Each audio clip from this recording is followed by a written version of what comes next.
Hello everyone, welcome to DSP online study. हम लोगों ने प्रीवियस क्लास में रिफ्लेक्शन ऑफ लाइट यानी प्रकाश के परावर्तन के लगभग 40+ ऑब्जेक्टिव प्रश्न को सॉल्व किया था। आइए आज के क्लास में उससे आगे के प्रश्न को सॉल्व करते हैं। यदि किसी वस्तु को एक दर्पण के सामने निकट रखने पर प्रतिबिंब सीधा बने किंतु दूर रखने पर उल्टा प्रतिबिंब बने तो वह दर्पण होगा। यदि कोई वस्तु है उसको यदि दर्पण के सामने रखते हैं, कहाँ पे रखते हैं? दर्पण के सामने, या दर्पण के सामने रखते हैं या निकट रखते हैं या दूर रखते हैं। दर्पण के सामने निकट रखने पर प्रतिबिंब जो है सीधा बनेगा। दर्पण के यदि सामने रखते हैं तो प्रतिबिंब कैसा बनेगा? तो सीधा बनेगा। किंतु दूर रखने पर प्रतिबिंब कैसा बनता है? तो दूर रखने पर प्रतिबिंब जो है उल्टा बनता है, तो वह दर्पण होगा। तो हम लोग दर्पण 3 प्रकार के पढ़े थे। पहला कि समतल दर्पण, प्रतिबिंब एगो समतल दर्पण में बनेगा, एगो अवतल दर्पण में बनेगा, दूसरा किस में बनेगा? उत्तल दर्पण में। इसी केस में हमको पढ़ना है। तो समतल में हम लोगों ने पढ़ा था कि समतल में दर्पण जो है समान बनता है। कैसा बनता है? समान बनता है, बराबर बनता है, और काल्पनिक और सीधा बनता है। तो इसका काम खत्म है। उत्तल में भी हम लोगों ने पढ़ा था कि कैसा बनता है? काल्पनिक बनता है। कैसा बनता है? काल्पनिक बनता है और सीधा बनता है और आभासी बनता है। और इसके बाद वस्तु से छोटा बनता है। उत्तल जो है छोटा है, इसलिए क्या बनेगा? छोटा बनता है वस्तु से। लेकिन अवतल के केस में हम लोगों ने पढ़ा था कि वस्तु के बराबर भी बनता है, वस्तु से छोटा भी बनता है, और वस्तु से बहुत बड़ा भी बनता है, और उल्टा भी बनता है, सीधा भी बनता है। तो इसमें कौन सा दर्पण हो जाएगा? अवतल दर्पण। इसको डायरेक्ट मारा कीजिए। ऐसा क्वेश्चन है तो सीधा लगाइए कि अवतल दर्पण। क्या है कि समतल में और उत्तल में तो कैसा बनेगा? समतल और उत्तल में प्रतिबिंब जो है छोटा अति सीधा बनेगा। कैसा बनेगा? सीधा बनेगा। उल्टा किस में बनेगा? तो उल्टा जो है अवतल में ही बनता है। तो ऑप्शन बी हो जाएगा।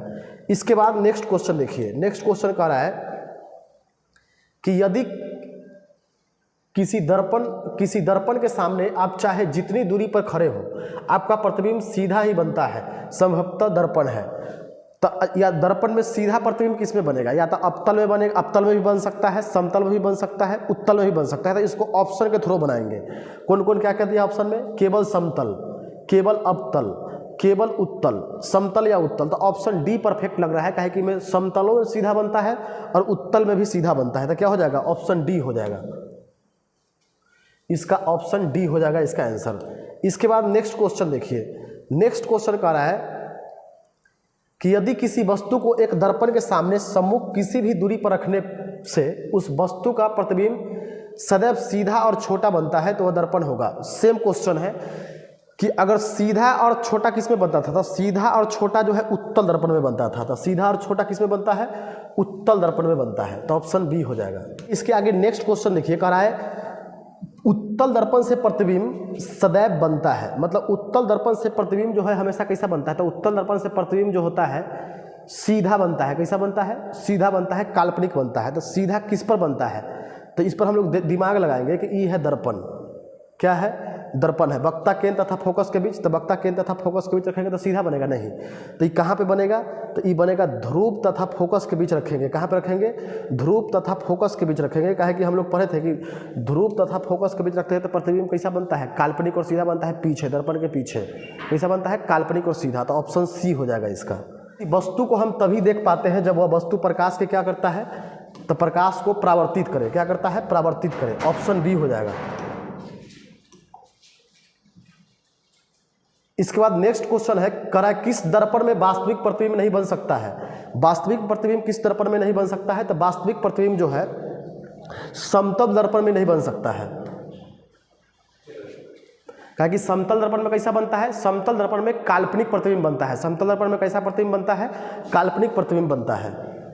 काल्पनिक, आभासी और सीधा प्रतिबिंब बनता है। फिर इसके बाद उत्तल दर्पण में कैसा प्रतिबिंब बनता है? तो उत्तल दर्पण में भी सीधा प्रतिबिंब बनता है, काल्पनिक बनता है, आभासी बनता है। और अवतल दर्पण में सभी प्रकार के प्रतिबिंब बनता है। वास्तविक भी बनता है, काल्पनिक भी बनता है, आभासी भी बनता है, उल्टा भी बनता है और सीधा भी बनता है। इसके बाद नेक्स्ट क्वेश्चन देखिए। कह रहा है अवतल दर्पण के फोकस से चलती किरणें परावर्तन के बाद, अवतल दर्पण के फोकस से चलती किरणें परावर्तन के बाद कहाँ किसके समांतर हो जाता है? तो प्रधान अक्ष के समांतर हो जाता है। ऑप्शन ए हो जाएगा।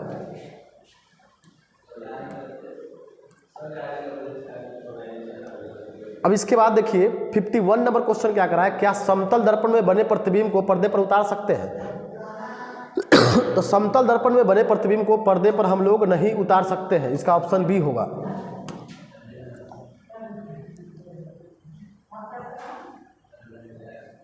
इसके बाद नेक्स्ट क्वेश्चन देखिए, करा है प्रकाश की एक किरण किसी समतल दर्पण पर 60 डिग्री का कोण बनाते हुए टकराती है तो उसका परावर्तन कोण होगा, तो उसका परावर्तन कोण जो होगा 30 डिग्री होगा।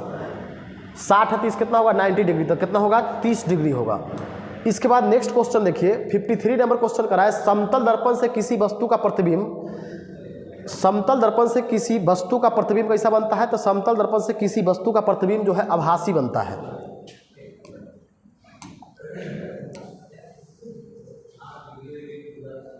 इसके बाद नेक्स्ट क्वेश्चन देखिए करा है, किसी वस्तु का अवतल दर्पण द्वारा बना प्रतिबिंब आभासी, सीधा तथा वस्तु से बड़ा पाया जाता है, पाया गया तो वस्तु की स्थिति कहाँ होनी चाहिए। तो हम लोगों ने पढ़ा था कि अवतल दर्पण के केस में, हम लोगों ने पढ़ा था कि अवतल दर्पण है और अवतल दर्पण में ई होता है पोल, दर्पण के मध्य बिंदु को क्या बोलते हैं पोल। फिर इसके बाद प्रधान अक्ष के समांतर आ रही प्रकाश की किरणें जिस बिंदु पर मिलता है या मिलता हुआ प्रतीत होता है तो उसको बोलते हैं फोकस। और इसके गोलीय दर्पण के केंद्र को क्या बोलते हैं वक्ता केंद्र, जिसको सेंटर ऑफ कर्वेचर बोला जाता है। क्या बोला जाता है सेंटर ऑफ कर्वेचर। अब प्रधान अक्ष के समांतर आ रही प्रकाश की किरणें हमेशा कहाँ से गुजरती है फोकस से। तो पूछ रहा है क्वेश्चन में कह रहा है कि किसी वस्तु का अवतल दर्पण द्वारा बना प्रतिबिंब आभासी सीधा, कह रहा है किसी वस्तु का अवतल दर्पण द्वारा बना प्रतिबिंब आभासी, सीधा तथा वस्तु से बड़ा पाया गया तो वस्तु की स्थिति कहाँ होना चाहिए। ई है पोल, ई है फोकस, ई है सेंटर ऑफ कर्वेचर। तो हम लोगों ने पढ़ा था कि जब वस्तु को P और F के बीच रखेंगे, कहाँ पे रखेंगे P और F के बीच रखेंगे तो इसका प्रतिबिंब कहाँ बनेगा दर्पण के पीछे बनेगा। कहाँ पे बनेगा दर्पण के पीछे। और कैसा बनेगा काल्पनिक बनेगा, काल्पनिक आभासी, काल्पनिक और आभासी बनेगा। कैसा बनेगा काल्पनिक और आभासी बनेगा। कैसा बनेगा काल्पनिक और आभासी। तो हम लोग कहाँ पर रखेंगे दर्पण के ध्रुव तथा मुख्य फोकस के बीच, ऑप्शन डी हो जाएगा। इसके बाद नेक्स्ट क्वेश्चन देखिए कह रहा है, चलिए आगे देखिए 55 नंबर क्वेश्चन क्या कर रहा है, संयुग्मी फोकस संभव है केवल कहाँ पे, तो इस संभव है केवल अवतल दर्पण में, ऑप्शन बी हो जाएगा। इसके बाद नेक्स्ट क्वेश्चन देखिए कह रहा है समतल दर्पण में प्रतिबिंब का आवर्धन होता है, तो समतल दर्पण में प्रतिबिंब का आवर्धन जो होता है 1 के बराबर होता है। किसके बराबर होता है 1 के बराबर होता है, ऑप्शन सी हो जाएगा इसका 1 के बराबर। इसके बाद नेक्स्ट क्वेश्चन देखिए कह रहा है उत्तल दर्पण में परावर्तक सतह पर लंबवत गिरती किरणें फोकस पर क्या होता है, तो ये फोकस पर अपसारित होने लगती है, अपसारित होने लगती है, ऑप्शन डी हो जाएगा।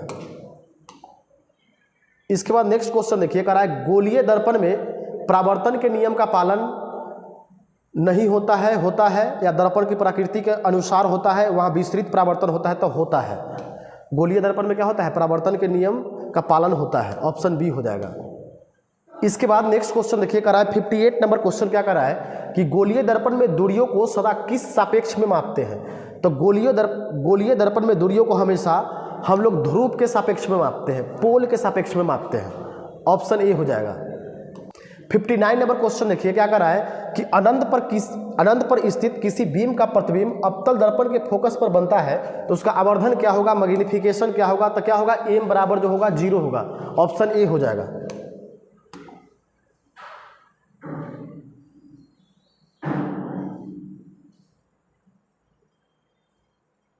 इसके बाद 60 नंबर क्वेश्चन देखिए कह रहा है मोटर गाड़ी के चालक के सामने लगा रहता है, मोटर गाड़ी के चालक के सामने हमेशा कौन सा दर्पण लगा हुआ रहता है, तो उत्तल दर्पण लगा रहता है, कॉन्वेक्स मिरर लगा रहता है।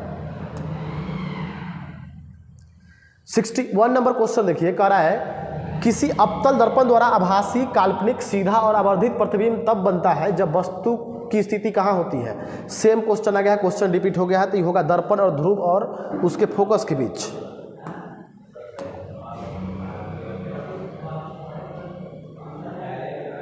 इसके बाद 62 नंबर क्वेश्चन देखिए कह रहा है एक अवतल दर्पण में वस्तु की बीम की स्थिति फोकस और ध्रुव के बीच हो, यानी क्वेश्चन में बोल रहा है कि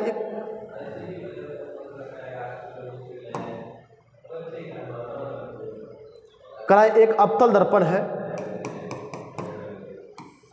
एक अवतल दर्पण में वस्तु की बीम की स्थिति फोकस और ध्रुव के बीच हो, यहाँ पे है पोल, यहाँ पे है फोकस स्थिति हो, तो प्राप्त प्रतिबिंब कैसा होगा, तो प्राप्त प्रतिबिंब वास्तविक और बड़ा, वास्तविक और छोटा, आभासी, काल्पनिक और बड़ा, तो कैसा होगा सीधा बनेगा और काल्पनिक बनेगा, कैसा बनेगा, सीधा और काल्पनिक बनेगा। इसके बाद नेक्स्ट क्वेश्चन देखिए, नेक्स्ट क्वेश्चन कह रहा है कि अवतल दर्पण की फोकस दूरी उसकी वक्रता त्रिज्या की क्या होता है, तो उसकी वक्रता त्रिज्या के आधी होता है, ऑप्शन बी हो जाएगा इसका आंसर।